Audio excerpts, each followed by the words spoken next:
Muito boa noite a todos e todas. Que o imenso amor de Jesus por todos nós possa continuar nos favorecendo, nos dando sempre aquele bom ânimo que nós precisamos na condução de nossas vidas. Nosso agradecimento sincero a todos aqueles que fazem parte da nossa casa e mãe, a nossa segunda casa, Nossa casa espiritual, o Grupo Espírita Francisco de Assis. Que Deus possa abençoar a nossa tarefa, o nosso trabalho. E hoje ficamos com a grande responsabilidade, gente, de falar sobre Chico Xavier, o doce arauto dos imortais.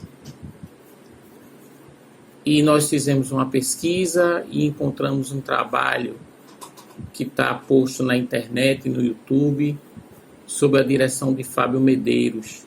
É um documentário, gente, um documentário muito bom, muito interessante, que traz para nós várias passagens interessantes, vivenciadas ou compartilhadas de Chico Xavier com 4 de seus grandes amigos. Geraldo Lemos Neto, o Geraldinho, Carlos Bacelli, John Harley, que se tornou seu biógrafo, e o jornalista Saulo Gomes.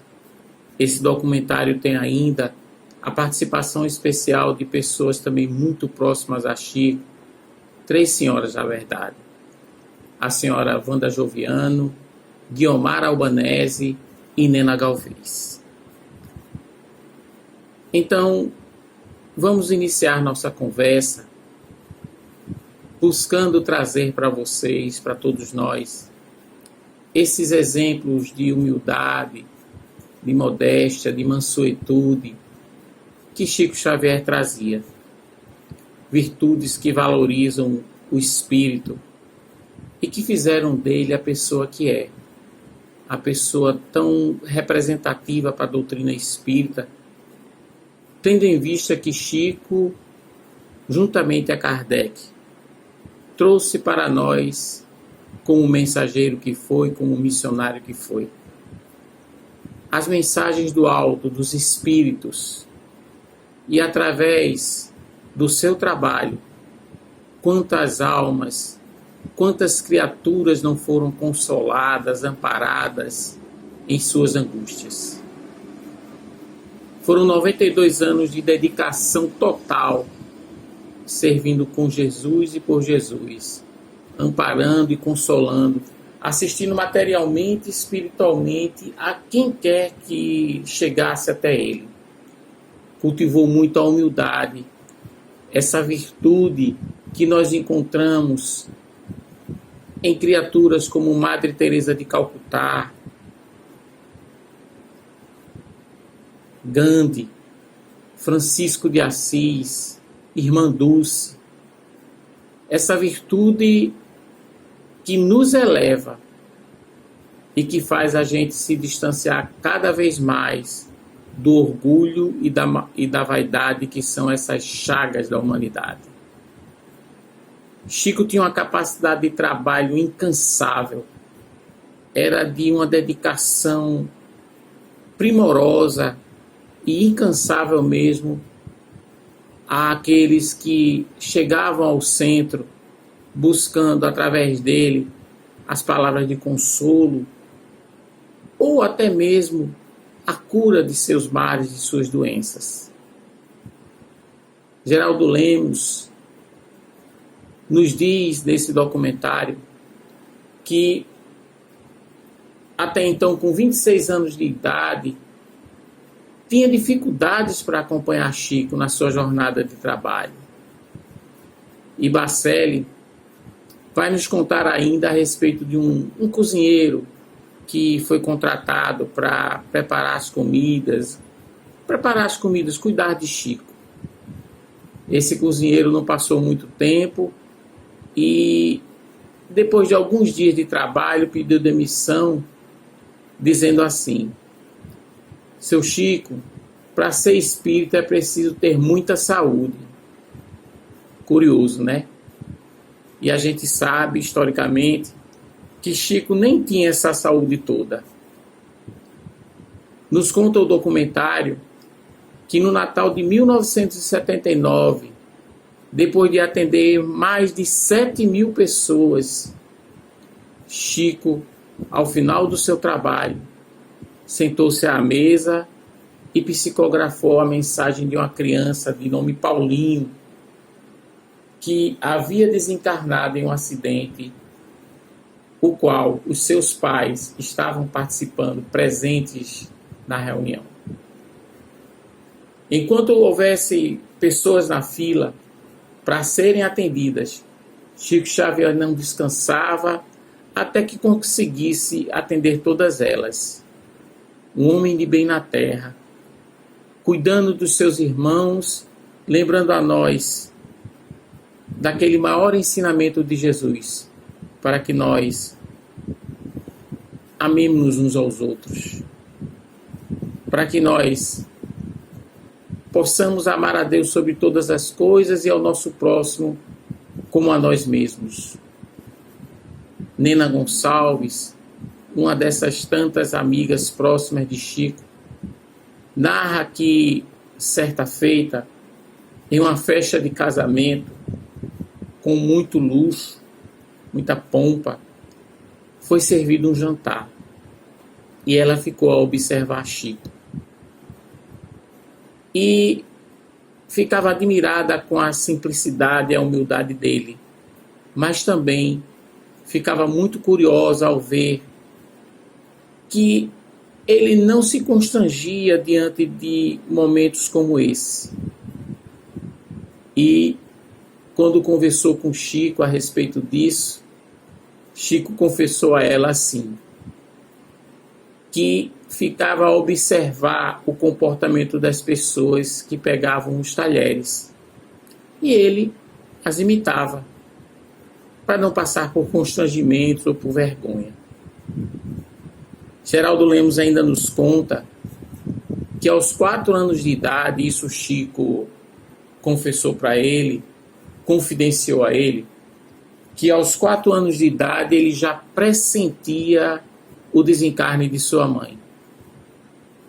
E enquanto ela ficava na calçada, às vezes, conversando com Dona Célia, sua vizinha, e as crianças brincando, jogando bola, ou brincando, brincadeiras de crianças na rua, ele preferia ficar alisando, penteando os cabelos de sua mãe.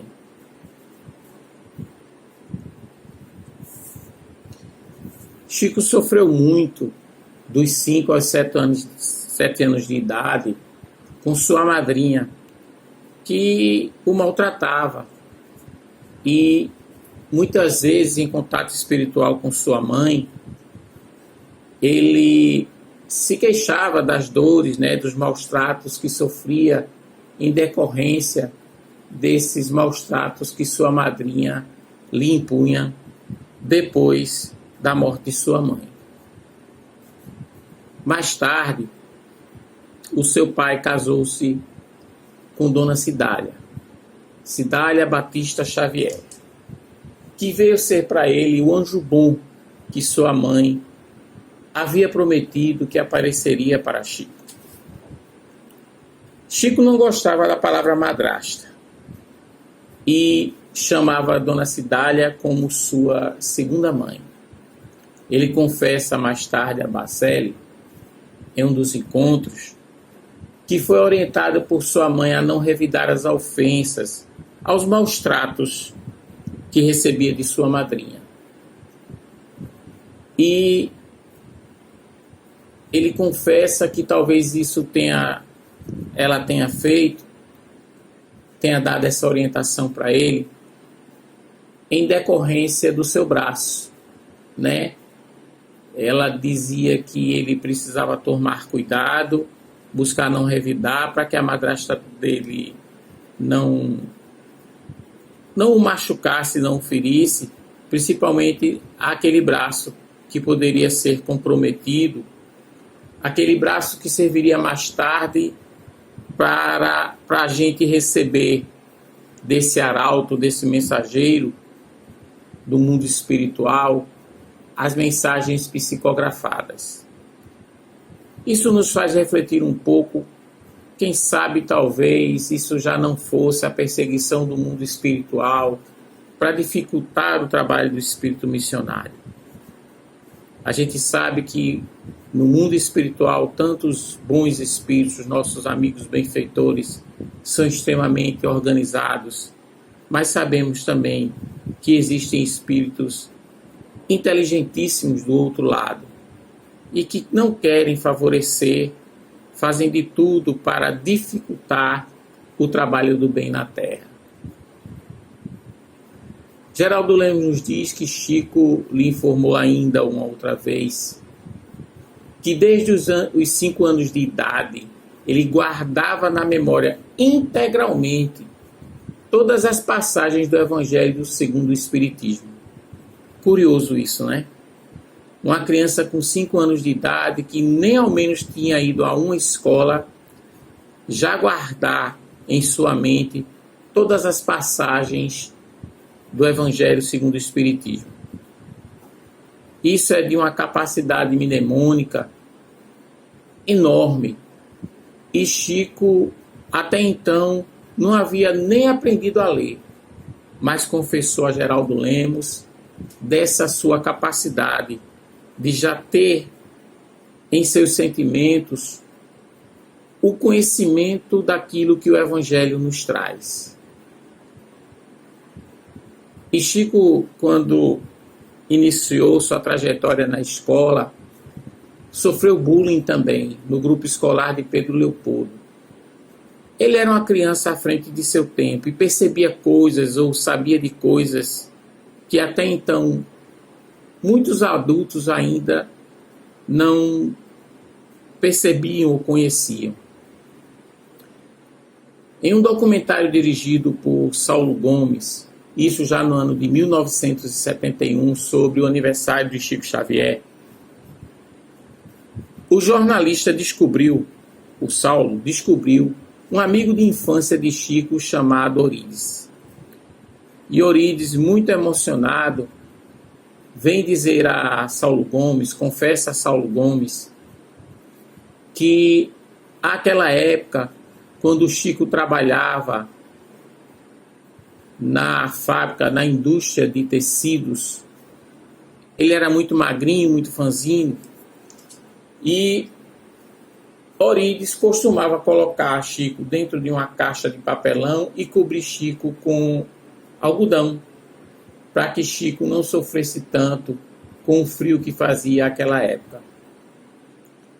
Chico começou a estudar muito tarde, com 9 anos de idade, e concluiu o primário depois de ter repetido por 2 vezes a 4ª série.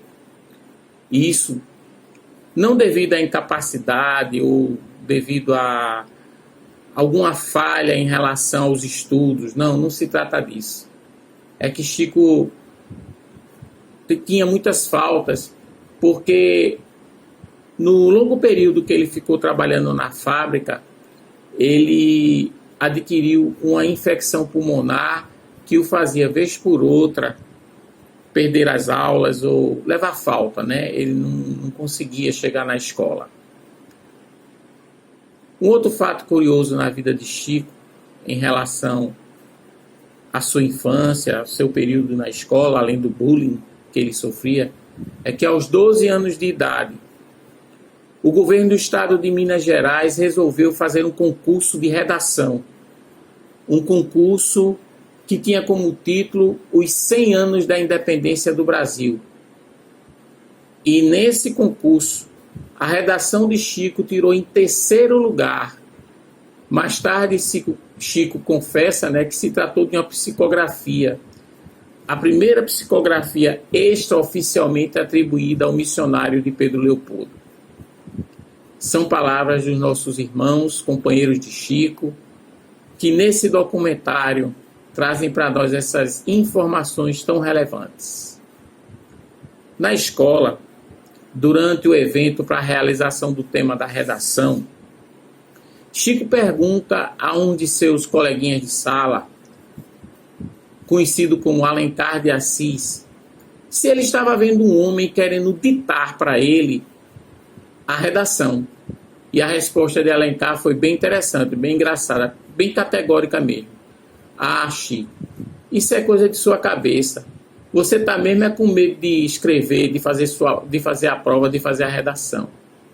Depois disso, Chico ainda se dirige à sua professora, a professora Rosália Laranjeira, e informa para ela que tem um moço ali me pedindo para anotar uma composição. Bem ali, ó. A professora também afirma que isso era coisa da cabeça de Chico e pede para que ele volte para sua carteira e escreva a sua redação. Depois do prêmio concedido a Chico pela redação, os colegas de sala entenderam que ele havia copiado o texto. Não acreditaram que ele tivesse sido capaz de escrever um texto a ponto de chegar a tirar em terceiro lugar na redação, aquela redação que mexeu com todas as escolas, ou que teve a convocação de todas as escolas do estado de Minas Gerais. E Chico foi desafiado. Os colegas de classe, a turma do contra, pediram para que ele fizesse um texto, um outro texto, uma outra redação. E deram para ele um tema extremamente complexo. O tema da redação, ou o tema do texto que Chico deveria apresentar, foi escolhido por uma de suas colegas de sala e o título era Areia. Vejam vocês. Escrever sobre a areia. Chico aproxima-se do quadro e vê aquele mesmo espírito que o havia ajudado a preparar sua redação falando sobre os 100 anos da independência do Brasil se aproximar e pedir para que ele escrevesse, colocasse lá no quadro a seguinte frase: meus filhos, ninguém escarneça da criação. O grão de areia é quase nada, mas parece uma estrela pequenina refletindo o sol de Deus. O grão que, ao pisarmos, é insignificante, ganha dimensão inimaginável quando, junto com outros grãos, vira instrumento do passar do tempo. Depois disso, a sua professora, Dona Rosália, jamais permitiu que se falasse novamente sobre o assunto. Chico, enquanto morou com sua madrinha, que era uma pessoa doente espiritualmente, aquela que o atacava, sofreu muito porque ele levava pelo menos 3 surras durante o dia, fora as espetadas de garfo que recebia na barriga, e era acusado ainda de louco. E, inclusive, foi ameaçado de ser colocado em um sanatório. Médium desde a infância. Mas, e sem mesmo conhecer o espiritismo, Chico foi auxiliado pelo padre Sebastião Scarzello, que ele arranjou um emprego na fábrica. Foi através do padre que ele conseguiu um emprego na fábrica, para não correr o risco de ser internado no sanatório, porque essa era a ideia do seu pai. E aí o padre Sebastião Scarzello, que tinha muito carinho por Chico, muito zelo por Chico, arranjou esse emprego para ele lá na fábrica de tecidos, lá na tecelagem, para que Chico se afastasse um tanto mais dessas ideias de ter contatos com os espíritos, de conversar com os espíritos, tendo em vista que ele chegava muito cansado em casa e ia dormir, né? Então, era como se ele estivesse evitando esse contato de Chico com o mundo espiritual. E seu pai o considerava como um louco, porque por várias vezes durante a noite, nos contam os nossos amigos no documentário, por várias vezes durante a noite, na madrugada, ele presenciava Chico caminhando para lá e para cá dentro de casa e conversando com pessoas que já haviam desencarnado, pessoas que moravam ali nos arredores da cidade. Passado algum tempo, no dia 19 de abril de 1931, Dona Cidália, a sua segunda mãe, desencarna. Mas tem um fato curioso em relação ao desencarne de Dona Cidália.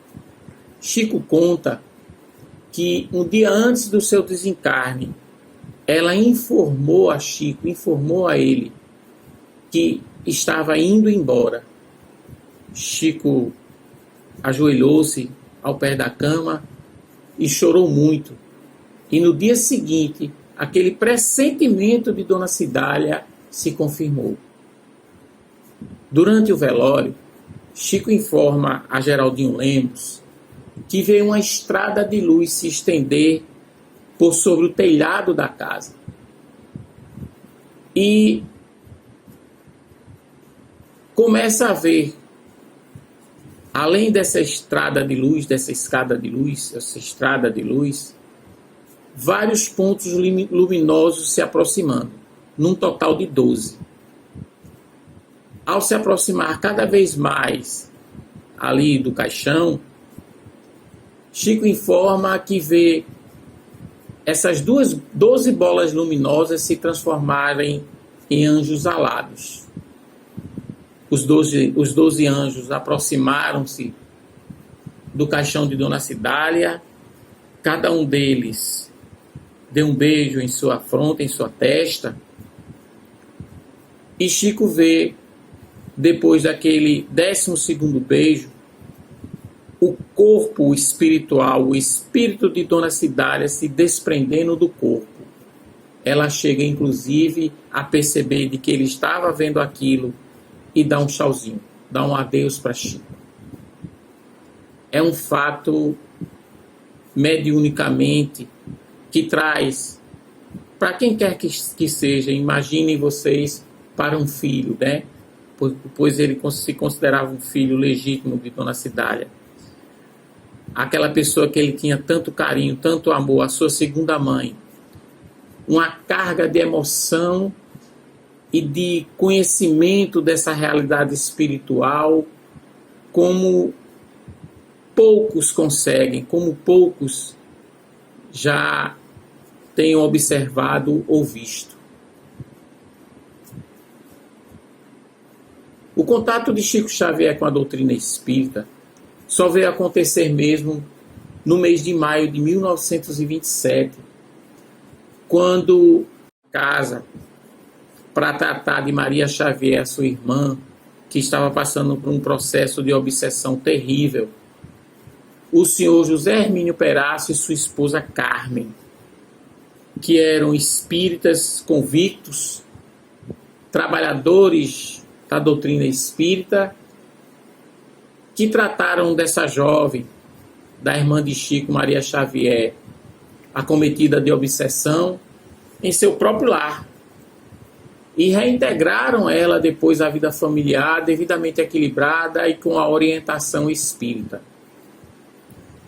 Com esse fato, Chico Xavier convenceu-se da realidade do espiritismo e reuniu um grupo de pessoas simpáticas ao espiritismo ou pessoas já ligadas à doutrina espírita para o estudo e difusão da doutrina espírita. E foi nessas reuniões que ele se desenvolveu como médium escrevente e semimecânico.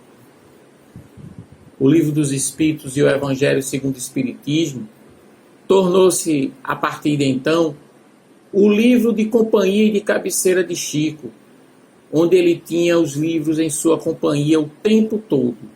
Onde quer que fosse, Chico levava o Livro dos Espíritos e o Evangelho segundo o Espiritismo. Chico passa então a compreender melhor o que é o Espiritismo, a realidade espiritual com a qual ele convivia desde a sua infância. E o Espiritismo traz isso para a gente, né? Essa diretriz maravilhosa para que a gente possa compreender como são ou como estão as nossas relações uns com os outros, as nossas relações do mundo material com o mundo espiritual. Que tipo de ajuda nós recebemos e que tipo de ajuda nós podemos oferecer àqueles irmãos que se encontram do outro lado da vida, não é? Depois disso, Chico chega à conclusão de que ele não poderia mais se dizer católico. A doutrina espírita já trazia para ele todas as elucidações, todos os esclarecimentos que ele precisava para entender e compreender das suas necessidades, das suas reais necessidades enquanto espírito encarnado e dessas necessidades que os espíritos desencarnados tinham de estabelecer contatos frequentes com ele, buscando entendimento a respeito da vida, a respeito das coisas. E humildemente, Chico volta ao padre Sebastião Scarzelo e pede suas bênçãos diante da sua nova resolução de se tornar espírita, de seguir a doutrina espírita. E em junho de 1927, Chico, reunido a alguns amigos, alguns próximos seus, resolvem fundar o Centro Espírita Luiz Gonzaga. Mas, segundo informação dos nossos amigos que fazem parte deste documentário, 9 meses depois, várias pessoas que faziam parte do centro, colaboradores de Chico e companheiros de Chico nos trabalhos espíritas, desencarnam. E Chico fica praticamente sozinho, desempenhando suas funções como médium.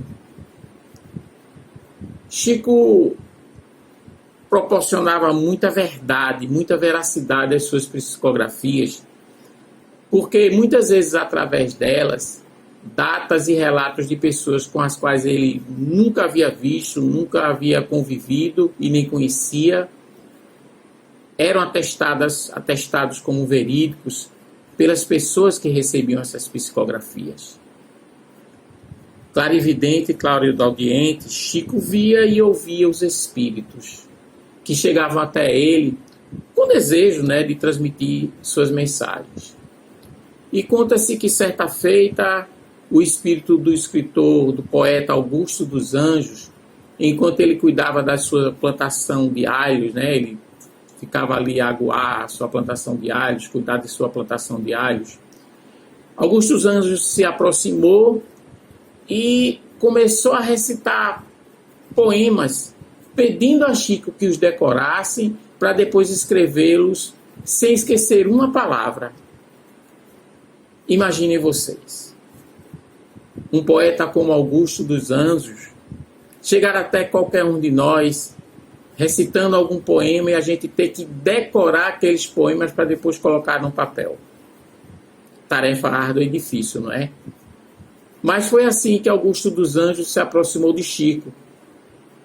E Chico inicia essa tarefa de escrever alguns poemas, não só de Augusto dos Anjos, mas como de alguns outros poetas da literatura portuguesa, brasileira. Ele começa a escrever alguns desses poemas e esses escritos chegam até então, não se sabe como ainda, chegam ao médium Inácio Bittencourt, lá no Rio de Janeiro, que começa a publicar esses poemas no jornal Aurora, lá no Rio de Janeiro, a partir dos anos de 1927 e 1928. Essa informação, quem nos traz é o Geraldo Lemos. A princípio, Chico assinava F. Xavier ou Francisco Xavier. E isso vem chamar a atenção de Manuel Quintão, da Federação Espírita Brasileira, que o alerta da necessidade de publicar seus escritos, esses poemas, esses livros, não somente no jornal Aurora. Então, Chico atende à sugestão de Manuel Quintão e no dia 1º de julho de 1932 é lançado o primeiro livro intitulado Parnaso de Além-Túmulo. De 1932 a 1937, passados 5 anos conhecidos como tempo de preparo do médium, o treinamento que Chico teve nesses 5 anos para se preparar para a sua grande missão de divulgador da doutrina espírita. O livro Parnaso de Além-Túmulo chama a atenção da Academia Brasileira de Letras. E o jornal O Globo envia até Pedro Leopoldo um jornalista chamado Clementino de Alencar para desmascarar Chico já em 1935. Em defesa de Chico, aí é uma informação que a gente fica realmente impressionado. Em defesa de Chico, Monteiro Lobato afirma, diz assim: se Chico Xavier for capaz de escrever todas essas poesias, ele tem direito a escolher qualquer cadeira na Academia Brasileira de Letras. Carlos Bacelli considera Chico o livro dos médiuns encarnado, considerando todo aquele potencial mediúnico que Chico trazia. Ele possuía todas as faculdades mediúnicas mais conhecidas e apresentadas por Kardec em um livro dos médiuns. Fala da capacidade de Chico, Bacelli ainda fala da capacidade de Chico em ler pensamentos, a telepatia. E a senhora Guiomar Albanese, uma de suas grandes amigas, muito próxima mesmo a Chico, relata das várias oportunidades na qual Chico se comunicava com ela telepaticamente. É bem curioso. E no nosso documentário ela relata alguns fatos bem interessantes a respeito dessa capacidade telepática que Chico tinha. A senhora Guiomar, também outra grande amiga de Chico, certa vez, ao contemplar o seu canteiro de amor perfeito, que era um canteiro que ela tinha em sua casa, dedicado a Chico, ela pensou em visitá-lo em um dia 17. No dia seguinte, dia 18, ela recebeu um telegrama de Chico dizendo assim, que no dia 17 estaria em Pedro Leopoldo, mas no dia 23 estaria aguardando sua querida amiga em sua casa, no caso, provavelmente em Uberaba, né? Dona Guiomar conta ainda que Chico costumava visitar espiritualmente os centros dos quais ele ia visitar. Então, um dia antes, Chico visitava espiritualmente os centros para as suas atividades mediúnicas no dia seguinte. E muitas vezes, Chico, sem ao menos saber, promovia curas até as pessoas que chegavam até ele. E ela conta de um senhor alcoólatra que depois de conhecer o nosso querido Chico Xavier, abandonou o álcool completamente e nunca mais voltou a beber. Um médium extraordinário que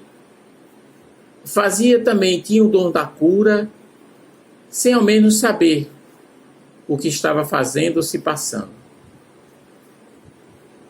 Outro fato curioso em relação ao potencial mediúnico de Chico é o que nos conta o nosso irmão Saulo Gomes, que fala um pouquinho da presciência ou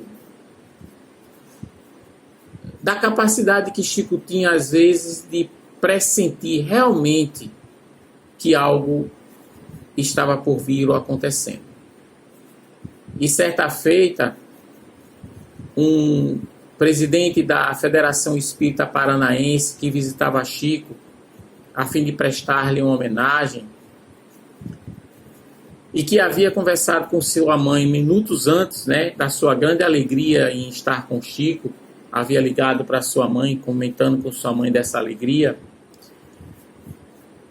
saiu da reunião com Chico, do encontro com Chico, um tanto constrangido, com a informação que Chico havia passado para ele sobre o desencarne de sua mãe.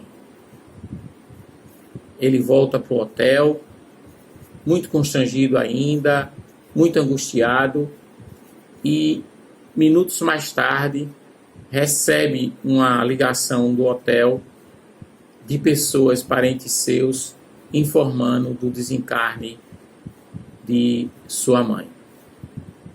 Geraldo Lemos conta também que Chico, certa feita,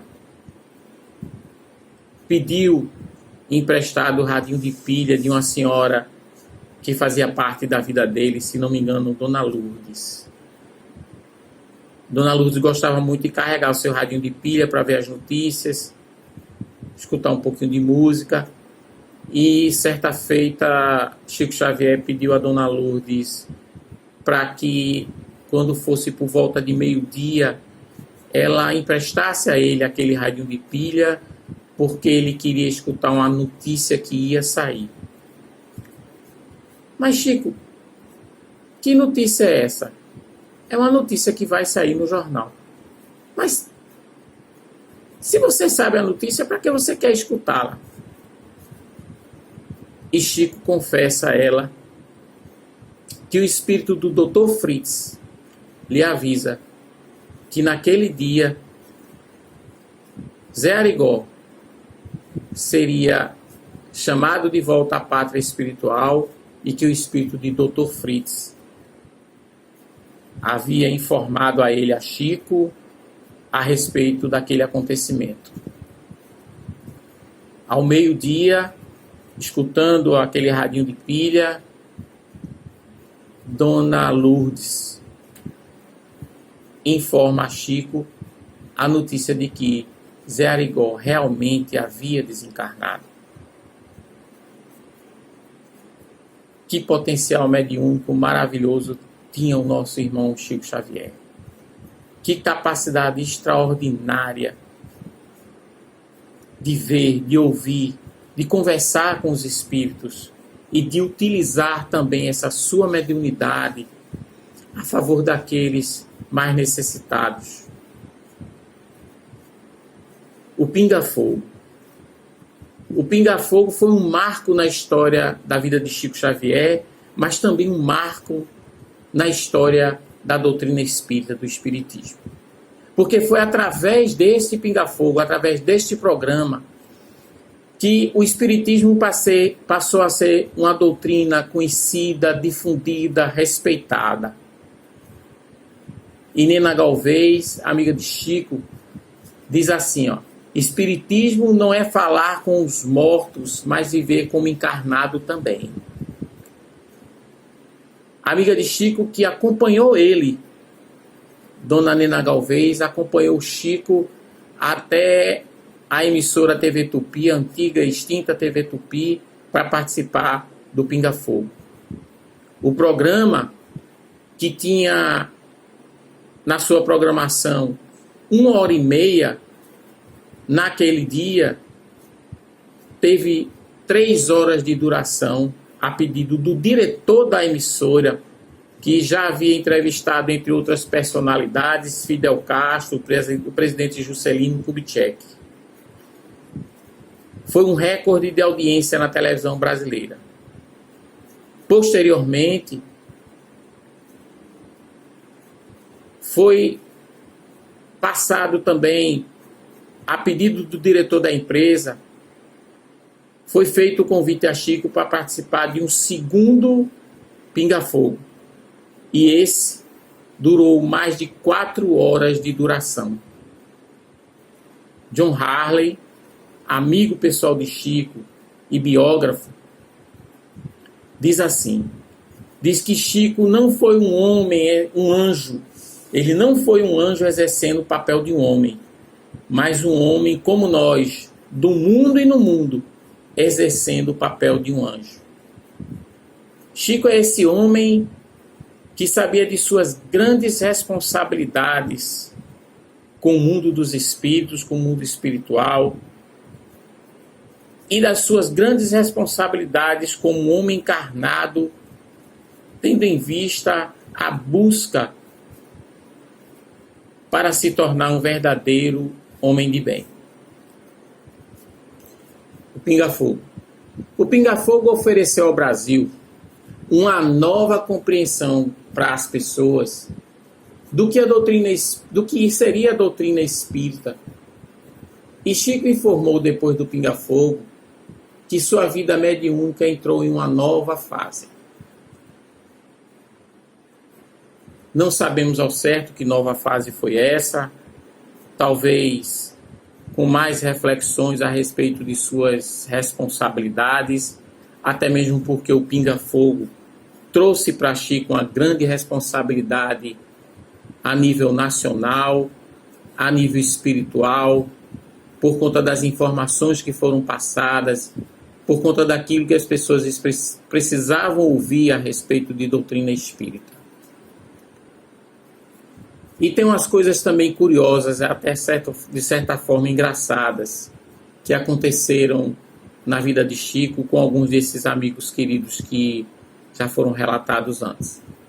E o John Harley, o seu biógrafo, naquela época em que Elvis Presley havia desencarnado, né? Muita gente dizendo aqui e acolá, Elvis não morreu. E ele diz no documentário, confessa, que particularmente chamou Chico e perguntou a ele se ele tinha alguma notícia do astro do rock. Até mesmo porque Chico já havia passado algumas informações a respeito de Marilyn Monroe. E Chico deu uma resposta bem interessante e categórica para John Harley. Não, meu filho, não tenho notícia nenhuma, não. Se você souber de alguma coisa, por gentileza, me informa. Humildade, simplicidade, mansuetude. Era tudo isso que Chico expressava para nós.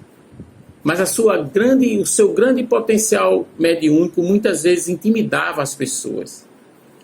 E Geraldo Lemos conta que certa feita, ele até diz que se sente constrangido em contar isso, mas ele contou no documentário. Eu vou pedir a você, Geraldinho Lemos, que me permita também falar sobre isso, porque é um fato realmente curioso e interessante a respeito desse potencial mediúnico de Chico. Geraldinho Lemos diz que certa feita, Chico já muito doentinho, tudo acamado, foi visitar ele com sua esposa, com Dona Eliane. E quando chegou lá, Chico suspendeu suas pernas e ficou olhando para as pernas o tempo todo e começou dizendo assim, que estava sentindo, eu estou com... E ficou procurando a palavra para identificar, né? Para demonstrar o que ele estava sentindo em relação às suas pernas. E Geraldo Lemos confessa, muito constrangido, que pensou na palavra chulé, mas não disse nada. E ao mesmo tempo ele se repreendeu, ele próprio se repreendeu. Meu Deus, o que é que eu estou pensando? O que é que eu estou pensando em relação a Chico? Mas aí sua esposa Eliane disse, inchaço. Isso. Chico, isso. Eu estou com inchaço nas minhas pernas. Eu estou sentindo minhas pernas inchadas. Um pouquinho mais à frente nas conversas, no bate-papo, Chico chega para Geraldo Lemos, aponta o dedo em sua direção e diz assim, seu Geraldinho Lemos, fique sabendo você que eu nunca tive chulé não, viu? Vejam que capacidade extraordinária de Chico.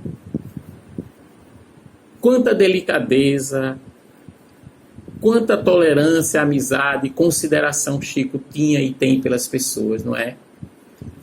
Chico foi considerado o maior brasileiro da história, um reconhecimento que a nação inteira deu a ele.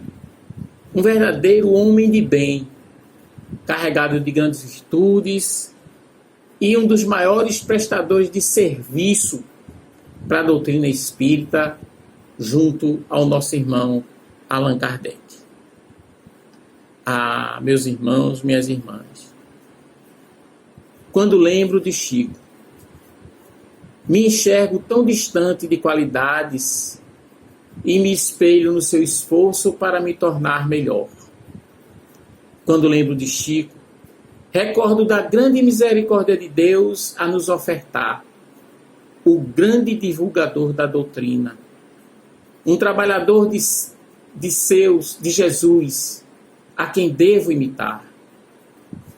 Quando lembro de Chico, meu coração agradece ao Pai por tê-lo conhecido como exemplo vivo a nos dizer: humildade é patrimônio vivo de quem queira merecer as bênçãos de Deus em sua vida no caminho a percorrer. Agradeçamos então a Deus em nome de Jesus por esse arauto, esse mensageiro do mundo espiritual que trouxe para nós uma contribuição tão valorosa para as nossas vidas. O conhecimento mais íntimo que a doutrina espírita pode nos oferecer. Agradeçamos a Deus em prece nesse momento, pelas bênçãos do alto sobre todos nós, sobre o nosso país. Que Deus possa nos dar sempre bom ânimo, para que nós possamos conseguir hoje sempre cumprir com os nossos destinos, nos transformando cada vez mais homens e mulheres de bem, pessoas mais conectadas, Senhor, com a Tua bondade, com a Tua clareza em relação aos processos da vida, Jesus. Abençoai a este planeta que encontra-se enfermo com uma pandemia que nos faz refletir a respeito dos nossos papéis. Abençoai a todos nós, Senhor, para que tenhamos consciência de nossas responsabilidades e possamos vibrar num patamar em sintonia com esses benfeitores espirituais, melhorando a nossa sintonia planetária. Que Deus nos abençoe e nos favoreça hoje, agora e para sempre. E que assim seja.